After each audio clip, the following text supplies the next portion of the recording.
श्रीकृष्ण त्याच्या अंतःकरणावर स्पर्श करणार आहे. चला तर पाहूया पुढे काय होते.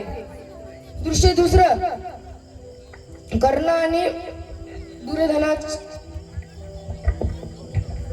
मित्र कर्ण, तुला माहित आहे ना, उद्याचे युद्ध खूप भयंकर असेल. यासाठी तू माझा साथ देशील ना? राजन, मी आयुष्यभर तुझ्या अनुप्रमाणे राहणार आहे. परंतु मला सन्मान देशील का? हो, मला तुझ्यावर पूर्ण विश्वास आहे.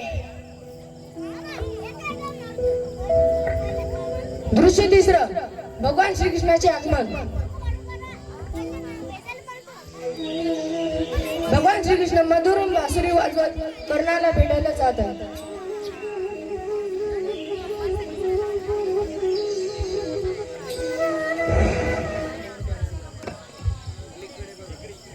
कर्णा, तू कसा आहेस? प्रभू, आपण माझ्याकडे कसा आलास? माझे मन उजळले. तुला माहिती आहे, तू कुंतीचा ज्येष्ठ पुत्र आहेस, पांडवांचा मोठा भाऊ आहेस. का? मी पांडवांचा मोठा भाऊ? हो, जर आज तू पांडवांकडे आलास तर तू हस्तिनापुराचा राजा होशील. हो प्रभू, एका दिशेला माझे जन्मसत्य आणि दुसऱ्या दिशेला उद्धरणाचे उपकर्षण. माझ्या मनात खूप मोठे युद्ध सुरू आहे. धर्माची बाजू निवड करना, अधर्माचा अंत निश्चित आहे. हो प्रभू, निश्चित करणार. तुला माहिती आहे युद्धाच्या शेवटी काय होईल? हो प्रभू, विजय धर्माचाच होईल. विजय तुमच्यातच होईल. कर्ण, तू खरोखर महान आहेस. तुझ्या विरोधात परिस्थिती होती, पण तुझ्यात दान, शौर्य आणि निष्ठा आहे. प्रभू, माझी एकच इच्छा आहे. माझ्या मृत्यूनंतर लोकांनी मला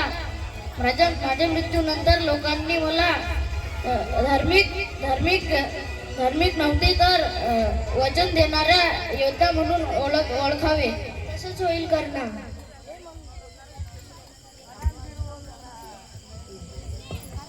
दृश्य चौथं, कर्णाच्या मनातले द्वंद्व. मी काय करू? पांडवांच्याकडून जाऊ की कौरवाच्याकडून? मला काहीच कळत नाही आहे. कोणाच्याकडून जाऊ? भगवंतांनी मला पहिले सांगितले नाही. आता मी काय करू? मला काहीच समजत नाही आहे.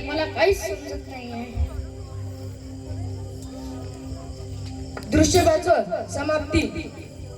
ज्याप्रमाणे कर्णाच्या मनात हे टगापोर चालू होती, एका इकडे त्याचं जन्मसत्य तर दुसरीकडे त्याची मैत्री, याचा संघर्ष चालू होता.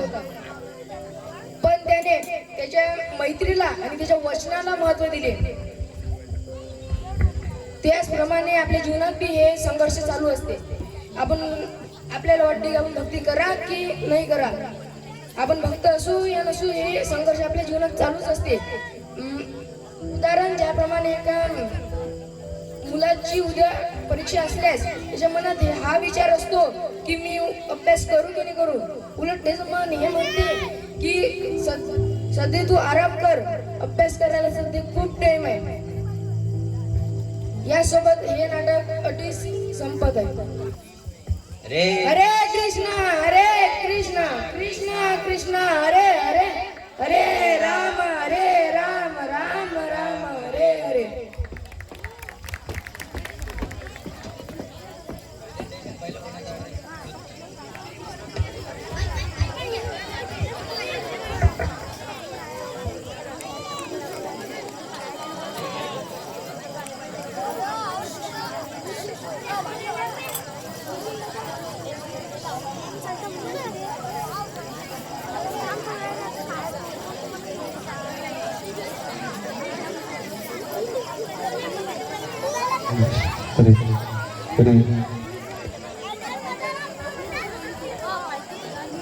तर पहिला नंतर येणार आहे अर्णव.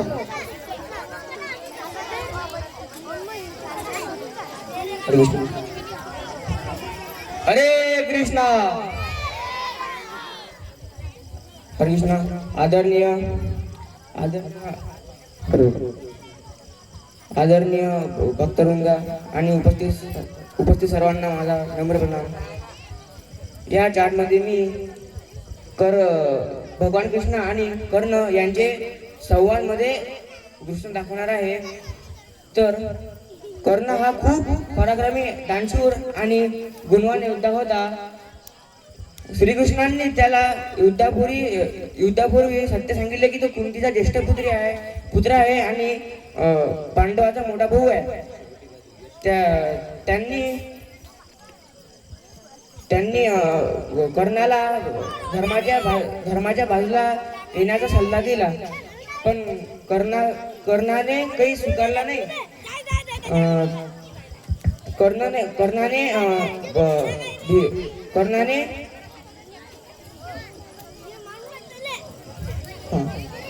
कर्णाने दुर्योधनाच्या सहवासामध्ये ध्यान दिला आणि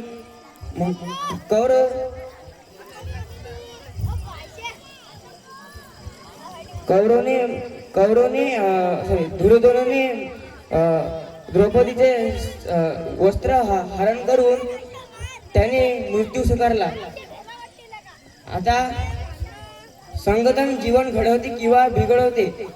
कर्ण महान योद्धा होता आणि दानवीर होता. कर्ण हा सूर्यपुत्र होता. तो जन्माने तेजस्वी, पराक्रमी, शूर आणि उदार होता.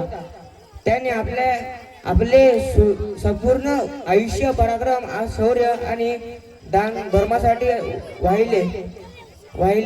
कधी मागितले त्यांनी कोणाला रिकाम्या हाताने पाठवले नव्हते. गुरु परशुराम, द्रोणाचार्य यांच्याकडून ज्ञान मिळवले. तो सर्व गुणांनी युक्त असूनही समाजाचे अन्यायामुळे वंचित राहिला. आता नेक्स्ट आहे, परंतु अधर्मी दुर्योधनाच्या संगतीमुळे त्याचे पंतन झाले. दुर्योधनाने कर्णाच्या अपमान केलेल्या स्थितीत त्याला मान दिला आणि आपले मित्र बनवले. कर्णाने उपकाराचे ऋण फेडवण्यासाठी दुर्योधनाने साथ कधीही सोडला नाही. दुर्योधन अधर्मी, अहंकारी आणि अन्यायप्रिय होता. त्याच्या संगतीमुळे कर्ण अधर्माच्या मार्गावर गेला. द्रौपदीचे वस्त्रहरण, अन्याचा खोडेपणा आणि सर्वांमध्ये कर्ण सहभागी झाला. शेवटी महाभारताच्या युद्धात कर्णाच्या वीरांगनाची अंत झाला. धडा काय? नेहमी चांगली, धार्मिक आणि भक्ती संघ निवडा. धन्यवाद. मुद्दा दुसरा, धर्माची बाजू शेवटी जिंकते. याच्यावर बोलण्यासाठी मी यश प्रभू येणार आहे.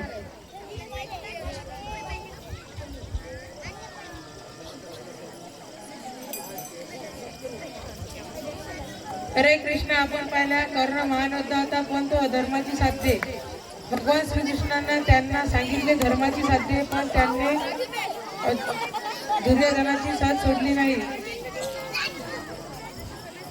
शेवटी पांडवांचा विजय झाला, कारण त्यांच्या बाजूने धर्म आणि श्रीकृष्ण उभे होते.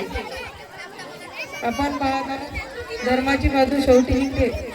श्लोक, यत्र योगेश्वरम कृष्ण यत्र पार्थो धनुर्धर तत्र श्री विजय धनुर्धर नीतिर्मम.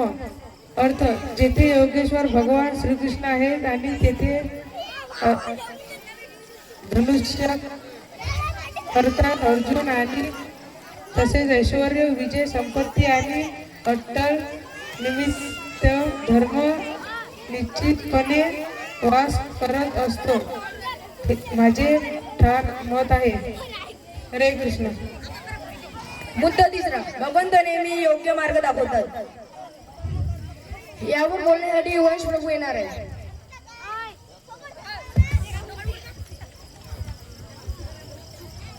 हरे कृष्ण. महाभारतातील एक महत्त्वपूर्ण संवाद साधला आहे श्रीकृष्ण आणि कर्ण यांच्यातील संवाद. कुरुक्षेत्र यशस्वी होण्यापूर्वी श्रीकृष्णांनी कर्णाला त्याच्या जन्मरहस्य सांगितले.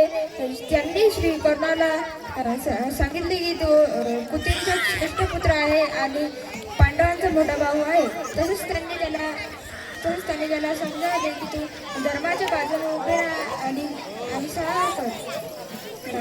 श्रीकृष्णांचे हे शिकवण्याचे पालन केल्यामुळे कर्णाने सत्य धर्म आणि भक्तीचा मार्ग स्वीकारला पाहिजे. यामुळे आपले यशस्वी शांतता आणि आपले आनंदमय होते. धन्यवाद. हरे कृष्ण.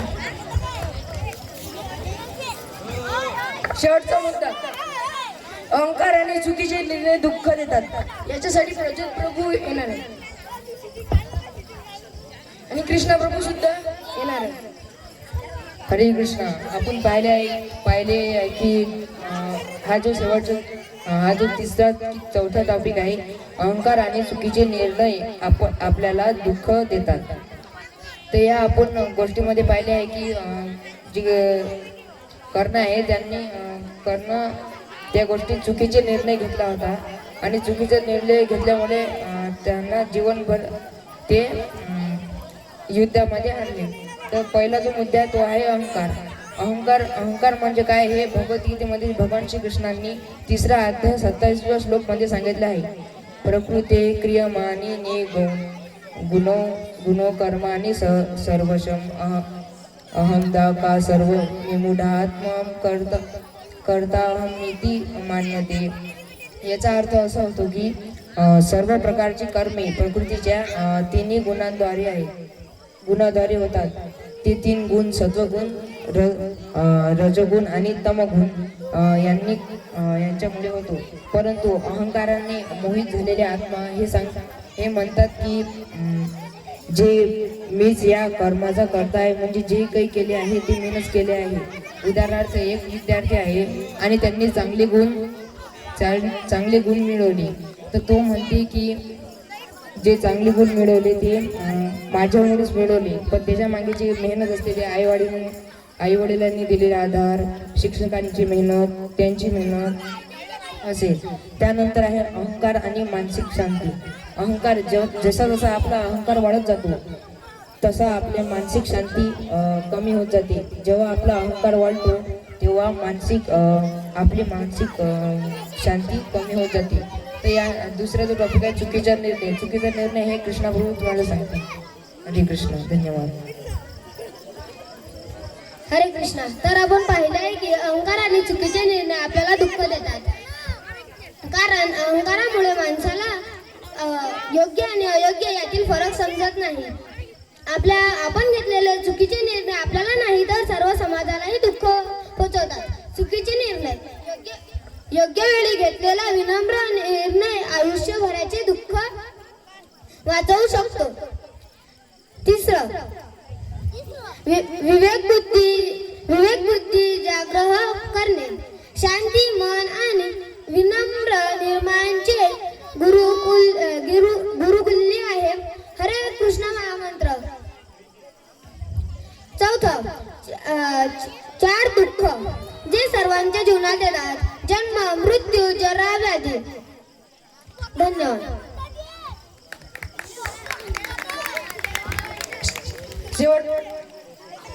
शेवटचा मुद्दा, उपकाराची जाणीव चांगली आहे पण विवेक बुद्धी असायला पाहिजे. हरे कृष्ण. तर कर्णाच्या बद्दल बॅकग्राऊंड करून घेऊ आपण. कर्ण जो होता तो मागच्या जन्मात राक्षस होता.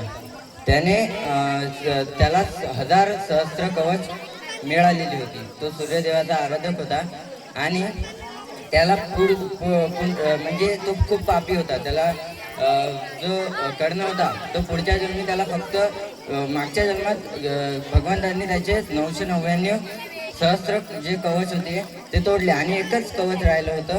ते कवच पुनर्जन्मी त्याला पुढच्या जन्मी मिळालं. आणि ते जे कवच सूर्यदेवाचा तो आराधक असल्यामुळे सूर्यदेवांवर त्यांची विशेष कृपा होती. तर त्याच्या मनात जेव्हा युद्धाच्या पूर्वी जे टग ऑफ वॉर चालू होती, म्हणजे भगवंताकडे जाऊ की जन्म सत्य की भगवंताकडे जायचं की कौरवांकडे जायचं असं त्याच्या मनात डगाफार चाललेली होती. तर इथं भगवंत जे दुर्योधनाचा उपहार आणि कर्णाची कृतज्ञता म्हणजे की श्रीकृष्णाचा संदेश जो होता की कर्ण श्रेष्ठ होता पण त्याचा निर्णय चुकून कारण त्याने उपकाराच्या कृतज्ञतेचा विवेकपेक्षा वरचे स्थान दिले. म्हणजे त्यांनी धर्म नाही स्वीकारला, काय स्वीकारलं त्याने उपकार स्वीकारले है ना. त्यांनी धर्माच्या कडून न जाता त्याने अधर्माच्या इकडे गेला. त्याला उपकार श्रेष्ठ वाटले कोणाचे दुर्योधनाचे आणि त्यामुळे त्याचा युद्धाच्या शेवटी मृत्यू झाला. धन्यवाद. हरे कृष्ण. हरी बोल. यानंतर 9वीच्या मुली आहेत, तर सर्वांनी समोर यायचं. आता हा दैनंदिन जीवनातला आपला ड्रामा आहे, नाटक आहे मायादेवी.